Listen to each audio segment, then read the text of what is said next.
Hey everyone, how are you? In this video, we are going to solve the Leetcode problem of the day, and the problem is sort matrix by diagonals.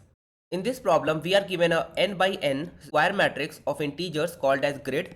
So we are given a grid which is a square matrix. It will have same number of rows and same number of columns. For example, in the example number 1, we have a square matrix of 3 number of rows and 3 number of columns. Now the task in this problem is we need to sort the matrix by diagonals. That is, we need to return the matrix such that the diagonals in the bottom left triangle, including the middle diagonal, are sorted in non-increasing order, or we can say in decreasing order.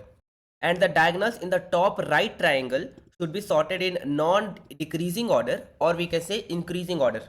Now let me try to explain the question using the drawing pad. Basically, this is the input which is given to us. Here the value of n is equal to 3. Basically, we have 3 number of rows and the 3 number of columns. Now we have 5 diagonals here. We have 1 which contains just one element 3, then 2 which contains 7 and 2, then we have 3 which contains 1, 8 and 6, then we have 4, 9 and 5, then we have the fifth one which is 4. So we have a total of 5 diagonals. We have to sort these diagonals and then we need to return this matrix or the grid. So let us see what will happen when once you sort it. Now the problem says that the bottom left triangle, basically this particular part, this triangle, all the diagonals in this triangle will be sorted in non-increasing order, or you can say decreasing order. And this particular triangle will include the middle diagonal as well. We have the middle diagonal and then we have these two diagonals and then we have these two diagonals, right? So including the middle diagonal, all the diagonals in the bottom left triangle should be sorted in decreasing order. Now once you do the sorting for these triangles, then our grid will look a bit different. Let us first process the bottom left. This will include the middle diagonal as well. Now the thing is guys, if you want to sort it by diagonals, it cannot be done directly. It is not that easy to be done directly, right? But what we can do is, we can actually treat this diagonal as an array. For example, we can say that we have a data, we have an array in which we have 3 items, 1, 8 and 6. If the items are 1, 8, 6, as of now this is not sorted, right? We have to sort this in decreasing order. If we sort this in decreasing order, this is going to look something like 8, 6 and 1. The thing is, sorting an array is easy as compared to sorting a matrix, that too by diagonals, right? Sorting it by diagonals directly is not that conventional, but if you have an array, you can directly sort this array and this will look something like 8, 6, 1. We have sorted this in decreasing order. Now once you have sorted the data, the thing is, the number of data is not going to change, right? We just need to place these data in their correct place. Now we know that this 186 has come from this particular diagonal, so we can place 8, 6 and 1 in the same diagonal. So now we can say it will be 8, 6 and 1. Now you can see the middle diagonal, it is sorted, right? Sorted in decreasing order. It was 186, now it is 861. If you are fetching the elements of your diagonal and putting it in an array, you should definitely know the indexes of your elements, right? We can just pick up our elements, let us say 9, 5. This is another diagonal. So we can pick these two elements 9, 5, and once we have 9, 5 in an array, we can sort them in decreasing order, and this is going to be 9, 5. The data is already sorted in decreasing order, right?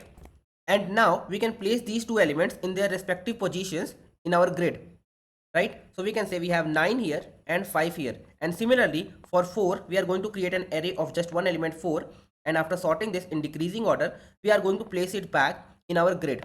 So we can say 4 will go here, right? Now you can observe your grid. The bottom diagonal part of your grid is sorted in decreasing order. It is 8, 6, 1, 9, 5 and 4, right? All the bottom triangle diagonals are sorted, that too in decreasing order. Now the thing is guys, let us try to solve the problem for the bottom triangle first. Once we are able to solve half part of this, solving the other part will be easy and you will be able to understand it as well. So let us just focus on the bottom triangle. Now the thing is guys, the first observation is you have to go through your diagonal, put them in an array, sort them and put it back in your diagonals, right? Basically the same indexes. You are fetching the elements from some index in your grid. You are converting it to an array, sorting it and then putting it back in the same indexes, right? The first thing which we are going to need are the indexes of your diagonal elements, right? For example, let's talk about the middle diagonal. Right now the grid is 3 number of rows, 3 number of columns. The indexes are 0, 1, 2, 0, 1, 2, right? These are the row indexes. These are the column indexes. Alright, let us for now focus on the middle diagonal elements. How can we access the middle diagonal elements? Now you will see the middle diagonal elements indexes are 0, 0, then 1, 1, then 2, 2. This is 0, 0, 1, 1, 2, 2, right? So the starting will be from row number 0, column number 0, and then subsequent elements will increase by 1. The row will increase by 1, the column will increase by 1. Then the row will increase by 1 and the column will increase by 1. This is for the middle index, right? That's our first observation. Alright, now let us try to do the same thing for the second diagonal in our bottom triangle part. So this will be 9 and we have 5 as well, right? Talking about this particular diagonal, the elements are 9, 5, right? What are the indexes? Alright, this was our first diagonal index. Talking about 9, the index is going to be row number 1, column number 0. Alright, so we have the first element as row number 1, column number 0.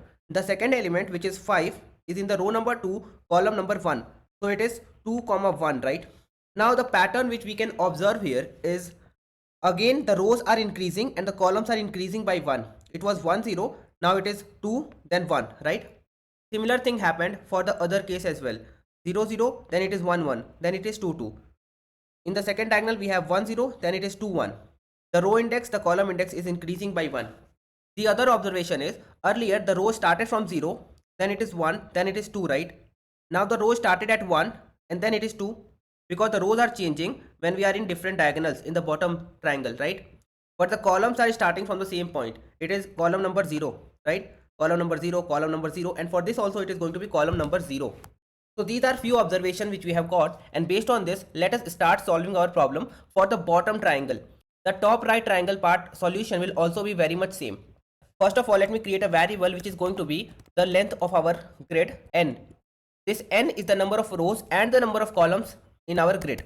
Now let me run a loop for I in range of n, and this loop is running for the rows.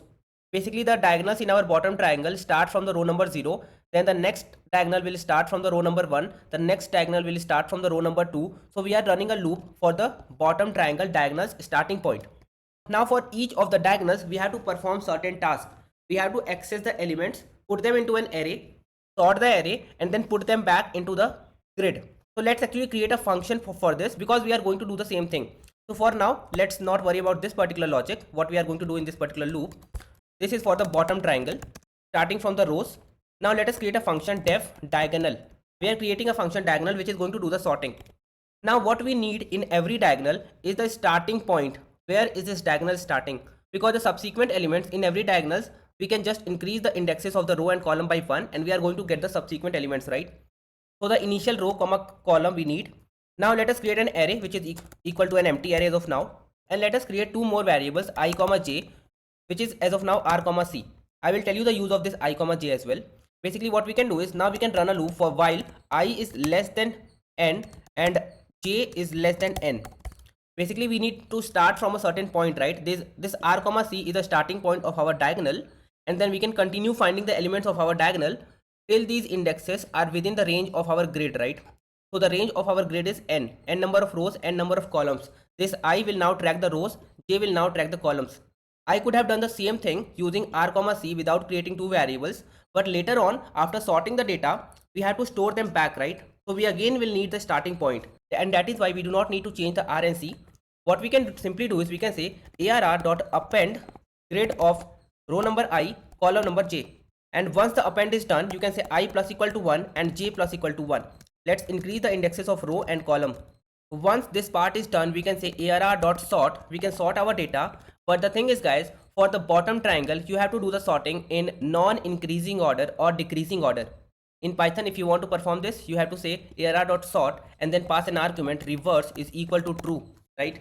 But the thing is, we will use this diagonal function to do the sorting for the top right triangle diagonals as well, right? Those diagonals which are in the top right triangle will be sorted in non-decreasing order. For them reverse will be false, right? Let's create another variable in our function which is reverse, which is by default true, but when we are going to call this diagonal function for the top right triangle diagonals, we are going to pass an argument to make it false. So instead of this true, I can pass the variable here. I can say reverse is equal to reverse, or better, let me give it some other name. So I can say order. Order is true. It means we want to sort it in decreasing order, and this will be order. So once the sorting is done in the correct order, Now we need to store these elements back into the grid at the same diagonal indexes, and that is why I didn't want to change the value of r comma c. Now we can utilize the value of r comma c and do the change directly. We can say for value in ARR, we are going to assign the values from the ARR to the grid. We can say grid of RC is equal to value and R plus equal to 1, C plus equal to 1.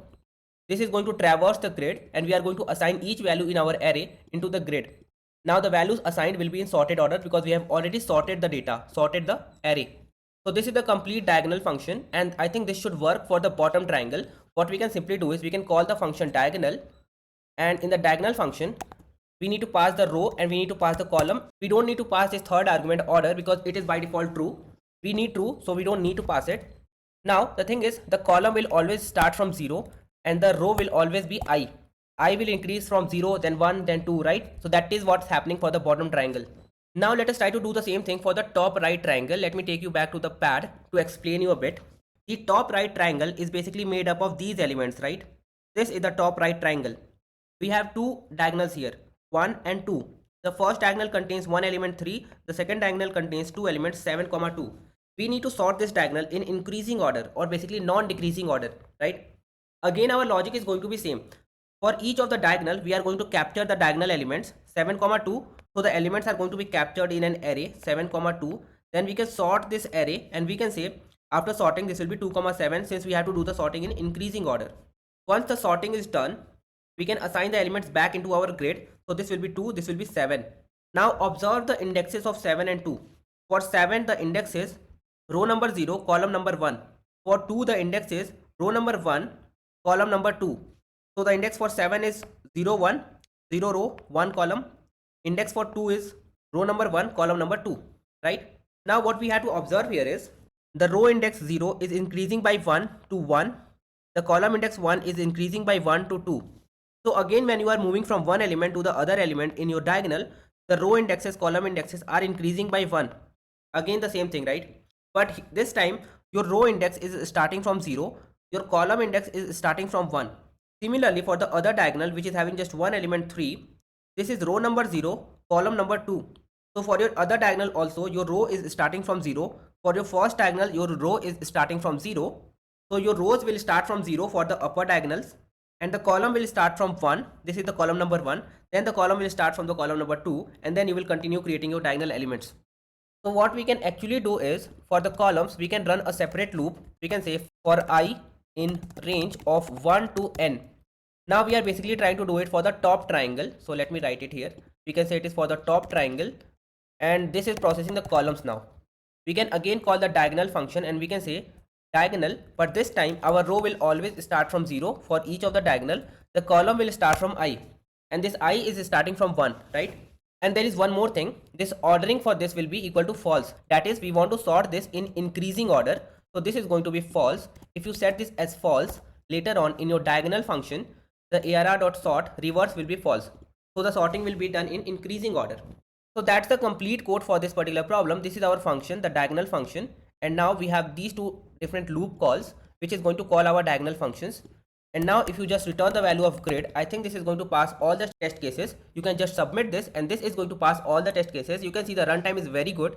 The memory used is very good. So we have actually solved the problem in a very efficient manner. So guys, I think that's it for this video. I hope this video has explained you the complete problem and the solution approach and every step-by-step explanation of the problem and the solution.